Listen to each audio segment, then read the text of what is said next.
Hello, तो welcome to ISM channel. हम लोग यहाँ पे डिस्कस करने वाले हैं 3 स्टॉक के बारे में। पहला यहाँ पे TCS है, दूसरा यहाँ पे डेल्टा कॉर्प और थर्ड यहाँ पे नज़ारा टेक्नोलॉजीज। तो आप इस वीडियो को जरूर से अंत तक देखना। पहले हम लोग यहाँ पे जानते हैं आपको TCS के बारे में, क्योंकि आज के दिन इसका Q1 का नंबर आने वाला था और यहाँ पे नंबर आ भी चुका है। तो चेक करना बहुत ज़्यादा यहाँ पे जो इंपॉर्टेंट है, क्योंकि हम लोग को जो आपको मालूम चलेगा कि कैसा नंबर आ सकता है यहाँ पे इन्फोसिस का, या फिर आपको विप्रो का, या फिर यहाँ पे HCL टेक का। और जानते हो कि आज के दिन यहाँ पे HCL टेक का भी नंबर आना है, लेकिन अभी तक फिलहाल यहाँ पे नंबर नहीं आए। तो पहले हम लोग यहाँ पे जानते हैं TCS का नंबर।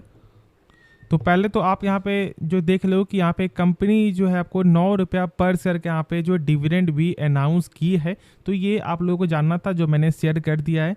तो पहले देखते हैं हम लोग यहाँ पे टोटल इनकम। लेकिन हाँ, यहाँ पे देखो जो सारा नंबर आपका होगा करोड़ फिगर में। तो स्टार्ट करते हैं और समझते हैं कि पहले यहाँ पे सेल कैसा देखने को मिलता है।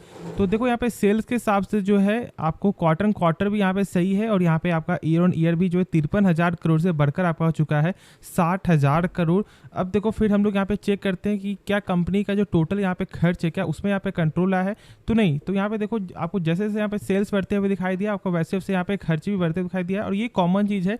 ठीक है, अब देखो यहाँ पे हम लोग चेक करते हैं इसका प्रॉफिट फॉर द पीरियड। तो यहाँ पे आप एक बार गौर कर लो। ठीक है, 9519 करोड़ से बढ़कर आपका हो चुका है 1120 करोड़। अब जानते हो कि ऑलमोस्ट बहुत सारे ब्रोकर आपको ये बोल रहे थे कि नंबर यहाँ पे वीक आने वाला है, नंबर सही नहीं आएगा या फिर एक फ्लैट नंबर आएगा, लेकिन ऐसा बिल्कुल नहीं हुआ। यहाँ पे ईयर ऑन ईयर के हिसाब से एक अच्छा ग्रोथ मुझे यहाँ पे आपको नज़र आ रहा है। और आप लोगों को जो है कमेंट में ज़रूर से बताना है कि क्या नंबर सही आया है या फिर नहीं। अब देखो यहाँ पे आपका क्वार्टर यहाँ पे थोड़ा कमजोरी है, लेकिन इससे कोई ज़्यादा फर्क नहीं पड़ता है मुझे। मेन आपका होता है यहाँ पे ईयर ऑन ईयर। और देखो यहाँ पे सेल्स आपका क्वार्टर भी गेन हुआ है, और यहाँ पे ईयर ऑन ईयर भी आपका सेल्स में गेन दिखने को मिला है। तो फिर दिक्कत वाली कोई भी बात नहीं है। आप यहाँ पे जो निश्चिंत होकर होल्ड करके चलो। ऐसा हो सकता है कि अब देखो आपको ये मालूम चलेगा कि मार्केट को ये नंबर कैसा लगता है, वो एक यहाँ पे अलग बात है। लेकिन आपको ये लग रहा है कि हाँ यहाँ पे नंबर सही है यहाँ पे, तो फिर आपको यहाँ पे निश्चिंत होकर होल्ड करके चलना चाहिए। और यदि यहाँ पे गिरावट होता है तो फिर ये एक अच्छा बाइंग का यहाँ पे अपॉर्चुनिटी ऐसा मिल सकता है आप लोगों को। तो इसके बारे में आप सोच सकते हो, लेकिन हाँ कोई फैसला खुद से लेना है तो खुद से सोच समझ करके ही कोई डिसीजन लेना। अब हम लोग इसके बारे में कुछ और भी पॉइंट जानते हैं। तो पहले चेक करो यहाँ पे कुछ कंपनी का बेसिक आपको फंडामेंटल पॉइंट। तो यहाँ पे जो है आपको return on capital employed company का ऑलमोस्ट आपको 60% का है, जो एक शानदार नंबर है। मतलब कि जो भी कंपनी मान लो यदि अपने ऊपर 100 रुपया लगा रहा है एक साल में, तो यही 100 रुपया कंपनी का हो जाता है एक साल बाद यहाँ पे 160 रुपया, जो एक गजब का नंबर है। क्योंकि आपको मैंने शुरू से शेयर किया है कि 12% के ऊपर होना चाहिए, और यहाँ पे 12% क्या है, यहाँ पे आपको ऑलमोस्ट 5 टाइम्स तक जो है देखने को मिलता है इसका रिटर्न ऑन कैपिटल एम्प्लॉयड। अब देखो चेक करने का आपको यही सिंपल तरीका है कि यदि आपको ऐसे नहीं मालूम है तो बस आप चेक कर लो कि क्या कंपनी का यहाँ पे ROC या फिर आपका ROE यहाँ पे 12% के ऊपर है या फिर नहीं, कम से कम। और यहाँ पे 12% से दोनों ही ऊपर देखने को मिलता है। अब उसके बाद देखो यहाँ पे डेप्ट जो है कंपनी का ना के बराबर है, 0.09 है। लेकिन मैंने शेयर किया कि आपको ये 1 से कम होने के बाद भी देखो यहाँ पे बहुत से लोग बस क्या चेक करते हैं कि ये 1 से कम है मतलब कि डेप्ट कम है।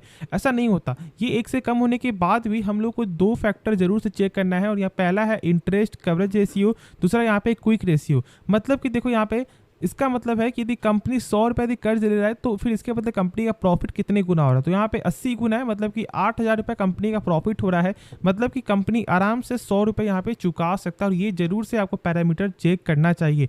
अब ये आंकड़ा दिखाता है 1 साल का, लेकिन ये दिखाता है यहाँ पे शॉर्ट टर्म के लिए, मतलब 2 महीने के लिए, 3 महीने के लिए। तो यहाँ भी ये आंकड़ा सही है 1.68 टाइम्स है। मतलब कि 100 रुपये यदि कर्ज है कंपनी का, तो 168 रुपया कंपनी के पास पैसा है। तो फिर दिक्कत वाली कोई भी बात नहीं, कंपनी आराम से शॉर्ट टर्म में भी यहाँ पे चुका सकता है। फिर देखो यहाँ पे आपको जो है दो, अब इसमें आपको टर्म बहुत सारा है, लेकिन हम लोग यदि आप इसके बारे में जानना चाहते हो मान लो, तो आपको कमेंट करना है। और फिर उसके बाद हम लोग यहाँ पे क्या करेंगे, इसके बारे में पूरा फंडामेंटल जो इसके बारे में बनाएंगे वीडियो और डाल देंगे इसको प्लेलिस्ट में, जिससे आप लोगों को सही से सारा कुछ पैरामीटर के बारे में समझ में आ जाएगा।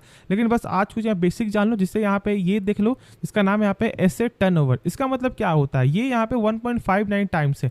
मतलब कि यदि कंपनी मान लो अपने कुछ भी आपको फैक्ट्री में या कुछ भी अपने आपको मशीन में यहाँ पे 100 रुपया लगा रही है, तो क्या आपको यही 100 रुपया से कंपनी का जो यहाँ पे इसका ग्रोथ कैसा हो रहा है, या फिर इसका यहाँ पे आपको सेल कैसा हो रहा है, या फिर हम लोग ऐसा बोल सकते हैं कि क्या इस मशीन का यहाँ पे आपको सही से यूज हो रहा है या नहीं हो रहा है। और यहाँ पे हो रहा है 1.59 टाइम्स, मतलब 159 रुपये यहाँ पे कंपनी इससे आपको बना रही है। या फिर ऐसा यहाँ पे हम लोग बोल सकते हैं कि 100 रुपये के मशीन से कंपनी 159 रुपये का यहाँ पे सामान तैयार कर रही है, जो सबसे बेहतरीन नंबर है। क्योंकि देखो ये कम से कम आपका 0.80 से ऊपर होना चाहिए। तो ये गौर करके चलना, बस मेरा काम था आप लोगों के साथ हर कुछ यहाँ पे शेयर करना। बाकी यदि आप इसके बारे में जानना चाहते हो पूरा फुल वीडियो, तो फिर आपको कमेंट करना, बस यहाँ पे लिखना है यस, तो मैं यहाँ पे समझ जाऊँगा। बाकी देखो इसका टेक्निकल हमेशा से स्ट्रांग है, और ये आपको जानते हो कि मैंने शुरू से बोला है कि यदि आप यहाँ पे शॉर्ट टर्म के लिए हो तो इसका जब प्राइस आपको मिल रहा है यहाँ पे 3000 के रेंज में, तो फिर जरूर से आपको यहाँ पे बाई करना चाहिए। और यदि लॉन्ग टर्म के लिए तो भी आप इसके बारे में सोच सकते हो।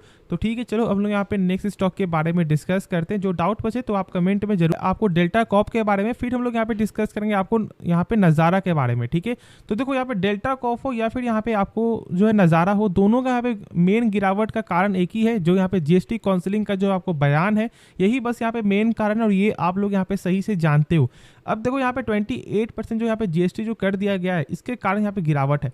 अब देखो सबसे पहले आज यहाँ पे इतना बड़ा गिरावट हुआ है, तो बहुत से लोग आपको ये जानना चाह रहे होंगे कि क्या हम लोग स्टॉक को सेल कर दें या फिर हम लोग यहाँ पे अभी भी स्टॉक को बाई कर सकते हैं, या फिर क्या ऐसा हो सकता है कि यहाँ से एक आपको बाउंस बैक दिखने को मिल जाए। तो देखो समझो यहाँ पे इनका मेन यहाँ पे काम क्या है, मेन काम इनका यहाँ पे आपको जो है कैसीनो का है। और अब जानते हो कि यहाँ पे ज़्यादातर जो आपको जो कैसीनो जो भी गेम होता है, वो उसमें आपको अमीर लोग ही यहाँ पे आपको आते हैं और ये सब करते हैं। ठीक है, ज़्यादातर यहाँ पे तो मेरे हिसाब से उनको कोई ज़्यादा यहाँ पे फ़र्क नहीं पड़ेगा, और यदि फ़र्क पड़ेगा भी तो यहाँ पे एक हम लोग ऐसा बोल सकते हैं कि शॉर्ट टर्म के लिए यहाँ पे फ़र्क पड़ सकता है। ठीक है, ये चीज़ में ऐसा हो सकता है। और नहीं तो मेरे हिसाब से आपको क्या करना चाहिए जानते हो, अभी यहाँ पे आपको वेट करना चाहिए, कम से कम 7 से 8 दिन यहाँ पे देखो, उसके बाद ही कोई फैसला लेना। ठीक है, ये चीज़ को जरूर से यहाँ पे आप ध्यान में रख लो। बहुत से लोग यहाँ पे आपको ये सोच रहे होंगे कि ऐसा हो सकता है कि आज यहाँ पे गिरावट हुआ है तो कल यहाँ पे एक आपको जो रिवर्सल हो जाए। अब ये कोई नहीं जानना कि यहाँ से आपको रिवर्सल होगा या फिर यहाँ से नीचे गिरेगा, और लेकिन इसलिए हम लोग यहाँ पे वेट करेंगे, क्योंकि हम लोग यहाँ पे मार्केट के मूव को समझेंगे। क्योंकि यदि ऐसे कुछ भी यहाँ पे आपको मान लो ये गिरावट यदि यहाँ पे होगा आपको टेम्प्रोरी, तो कल के दिन यहाँ पे ये करेक्ट होते हुए दिखाई देगा, तब हम लोग यहाँ पे ये समझेंगे कि हाँ चलो चांस बनता है यहाँ से आपको रिवर्स जाने का। लेकिन ऐसे आपको फिलहाल कुछ भी ट्रेड यहाँ पे नहीं लेना चाहिए। यहाँ पे अभी आप वेट करके चलो। डेल्टा कॉप कंपनी सही है, लेकिन फिलहाल अभी यहाँ पे वेट ही करना सबसे अच्छा डिसीजन होगा। और सेम यहाँ पे आपको इसमें भी है। ठीक है, अब देखो इसका यहाँ पे खास बात क्या है, आपको जो है ना यहाँ पे कि इनका जो गेमिंग का जो यहाँ पे ऑनलाइन गेमिंग का है, ये बहुत ज़्यादा यहाँ पे स्ट्रॉन्ग है। ठीक है, जानते हो कि यहाँ पे आपको जो क्रिकेट गेम है, इसमें ये कंपनी एक अच्छी खासी यहाँ पे जो स्टेक यहाँ पे रखती है, और बहुत से लोग आपको जानते हैं कि ये क्रिकेट गेम खेलते भी है। तो अब यहाँ पे क्या हम लोग स्टॉक को सेल कर दे, तो देखो आपको मेरे हिसाब से यदि यहाँ पे इतना ज़्यादा कमजोरी नहीं है, तो आपको ये समझ जाना चाहिए कि यहाँ पे उतना ज़्यादा आपको फ़र्क नहीं पड़ेगा, और आप इसे आराम से यहाँ पे होल्ड करके चलो। ये एक शॉर्ट टर्म के यहाँ पे इसमें आपको भी टेम्प्रोरी हो सकता है, तो आपको भी यहाँ पे सेम यही करना है। यहाँ पे भी 7 दिन तक आपको वेट करना है। यदि ऐसा कुछ यहाँ पे आपको जो टेम्प्रोरी हो, तो कल के दिन यहाँ पे आपको इसका जो रिवर्सल देखने को मिल सकता है। उसके बाद यहाँ पे आप ट्रेड लो, या फिर आप यहाँ पे अवॉइड करके भी चल सकते हो। तो देखो बाकी जो डिसीजन आप ही का होगा। बाकी जो डाउट बचे तो आप कमेंट में ज़रूर से पूछ सकते हो, और होप ये वीडियो पसंद आया होगा। तो मिलते हैं नेक्स्ट वीडियो में, तो तब तक के लिए धन्यवाद।